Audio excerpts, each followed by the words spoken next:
So you're going offshore fishing and you're saying to yourself, I gotta get set up, but I'm hearing about mono, I'm hearing about braid. What do I need to do? Well, that's exactly what we're gonna answer in today's video.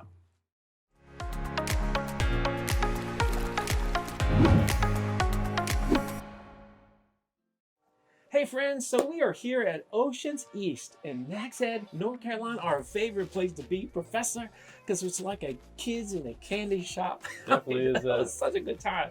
We are with the owner of Oceans East. We've got Jimmy Hillsman here. He's just so great, and I'm sure you've probably seen some of our other videos with him. He has opened up his whole world, his whole shop to our entire speechless saltwater fishing community. It's exciting because for me, I get the answers to questions that I've tried to understand, but I'm a slow learner. I'm slow. I'm getting it. Many of you online pick on me, and I'm totally okay with that. I'm the punching bag, right, Professor? I guess we're all the punching bag sometimes out there. And so we've got this. Many people want to understand the relationship between mono and braid. And so somebody comes in and they say to you, Jimmy, I want to go offshore fishing. Yep. Have you ever had anybody that said, throw some mono on there? They didn't even know that braid was something they should probably do. Oh yeah, oh yeah. It happens, right? And so explain why people should be using braid, why they should be using mono, and what the relationship is between the two. Okay, so if somebody comes in, has some reels, and want spooled up, I'll ask them like you do. Anything else? What are you fishing for? What are you fishing for? And how are you fishing for that fish? So if somebody comes in here and says, hey, we want to catch tunas on a jig, I'll say, okay, right to the braid. Anything underneath the water. Pretty much all braid at that point? Yeah, I would. Really? Okay. It gets it down there deeper. Mono's so thick, braid's very thin. Braid cuts through the water well to get it down to the fish. So if you're dropping a jig down, you need something very, very thin diameter to get down there. So right away, I'll put braid on there. But if they want something trolling for a tuna, you can use braid as backing so you get better line capacity on a reel, but you don't want braid going right to your leader or right to your bait. It doesn't have any stretch. You'll pull a ton of fish off. You need some of that mono, at least a mono top shot, so you have some stretch. So when the fish eats, it's not just right to right, him. Bang. You have a little bit of a give, right. Before it pulls the hook. So if it was just braid, you would have no give. But at the same time, if it was just mono, what happens? You wouldn't get the line capacity. And with hollow core or braided, it's just nice to have a thinner diameter line underneath, so you gain line capacity on the right. reel. So you get that 200-pound big eye. You could be in big trouble if you were mono only. And one thing about that too is the braid is a lot more expensive than the mono. Ah, yes. So this hardly ever sees the light of day, the braid, until you get a fish and you run through all your mono. That stays good a lot longer than this mono does. So if you put a backing piece, if you start out your spool with a piece of that braid and then you switch it to your mono, you can replace your mono on a regular basis and your braid is still in good shape. And so how long do you generally suggest that folks keep their braid on before they replace it if they've been doing a lot of trolling? So as backing, I'm going to keep on it for years and years and years. That's a long time. Yeah. So it saves you money in the long run because all mono, when I fish for a living, I replace my line on my tuna stuff, halfway through the summer or at the end of the summer, and then I had it brand new for fall tuna fishing. So twice a year I would change it.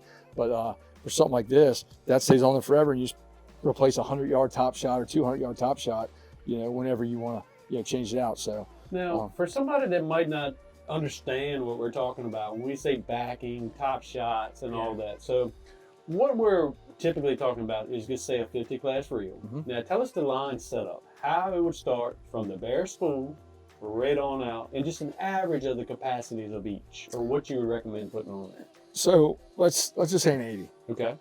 Here we're spooling up 80s with backing all the time. Like say a Tiagra 80, I'll put 130-pound hollow core backing or braid backing. Right.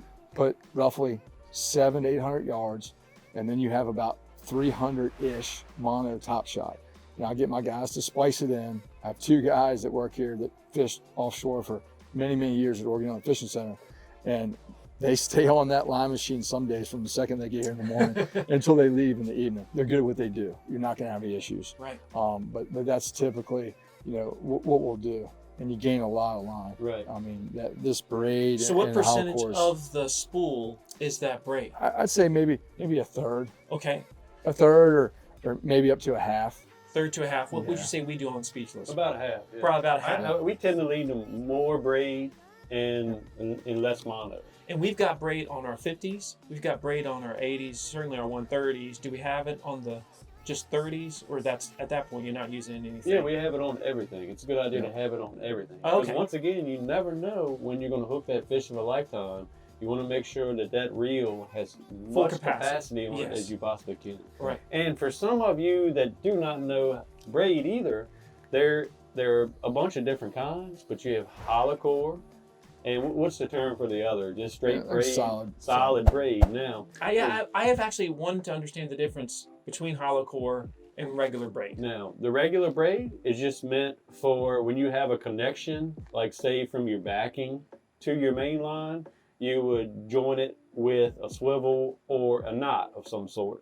Now, the hollow core braid, you can actually take it and loosen it up and feed your mono inside of it. Oh, and then you do that thing that cinches. Yeah, just like the Chinese finger trap. Right. You know, you'll depending on what size you're using and which application, you'll probably go 8 feet minimum up in there to probably about 12. What do you guys normally do here? About 12? Yeah, we do something like that. I mean, diamond braid now, they say that as long as you're going about 3 feet, Yeah. it's plenty good. Right. But I don't want there ever to be a question. Right. So my guys most of the time will do 10 Yeah. plus, Yeah. because it's not going to hurt putting more than they recommend in Yeah. there. And then they whip it, you know, where this would come over and you'd end it. You'd have some wax thread where you would whip it there at that end, and then where the mono goes to the braid on the other end, you'd whip it there also. All right, so bottom line is, it sounds to me like what I'm hearing is you're going trolling, you're going offshore, and you got these nice rods, these nice reels. You need to be using a braid backing of some sort. Otherwise, you're going to potentially run into some problems, and you're not going to have that capacity of line that you talked about. That's right. So that makes a difference. But at the same time, you don't want to use too much, because then you'll have no stretch, right? You said, and you could be losing fish, and you'll spend a lot more money. To your point, Professor, It's expensive. it gets expensive. Any other just general thoughts on this braid versus mono conversation? Well, you have to be careful too. And another reason to get your ratios right on your reels is because if this braid is pulled super tight and it touches a piece of mono, it's just like a razor blade. It's going to cut it right off, just like that. So that's why, you know, another reason why you don't use full braided line on your rigs is because if they touch anything, it's getting cut off. Where mono has some abrasion resistance and it'll rub against each other for a while before it burns off. So that's another advantage to doing it that way. One more thing I just want to add, I was thinking about it. If they're trolling a planer, deep bait, something deep for like tunas, like we do around here when we have green or green water a lot of times, I want a deep bait so they can see it and come up and hit the rest of the stuff. You know, you got to use braid. Braid, a thin diameter, it cuts through the water really well. So get your planer down there deep like you want it. If you pull mono, it'd hardly get down there at all. Yeah, I bet you would lose like 10 feet on a planer as far as how deep it would dive. You know? Wow, interesting. It's too much stretch in the mono, and also in the braid, it's nice where it keeps it tight. You don't have the stretch. It's interesting. So it's just so many considerations, and I hadn't really thought about any of it. And hopefully this is helpful for you. And that's the great thing about Oceans East, folks like this, is they have so much knowledge. You know, you were on the back of a boat mating at the Oregon Inlet Fishing Center for like 16 years, and you've caught literally thousands of fish. You've got hundreds of thousands of fish. Yeah, I mean, it's crazy. way too many. Way too many. I don't know if that is possible, but a lot of fish. And the workers here, they have also got this same expertise. And everybody I've talked to today, like, they know the stuff, which is really, really fun. It's very enjoyable. And it's pretty cool to see what you've built here in the Outer Banks. And so make sure you visit them. And of course, you can order anything you want from Oceans East. They can set you up from start to finish, all the way to the bait, from the rod and the reel to the very point that hits the fish's mouth. I mean, you can set all that up for them and send it anywhere in the country, correct? Yeah, and I'll say, it's funny. One day last year, I came in here and there's a lot of people going out the back door, and I'm like, what is going on here? And Chris, who works for me, he was showing guys how to rig ballyhoos, and he was rigging their rods up for the next day. So they had a big cooler out there with their rods. He'd rig them up, and they put them in the cooler So they were already ready to go for the next morning. All they had to do is let the lines out. So we'll do whatever it takes here. My guys will too, to help whoever have a great day of fishing the next day. So That means a lot. That's pretty cool. That is pretty That cool. is pretty cool, and hopefully you've enjoyed this. I learned a lot, and again, I hope you did too. That's the whole purpose of Saltwater Fishing University.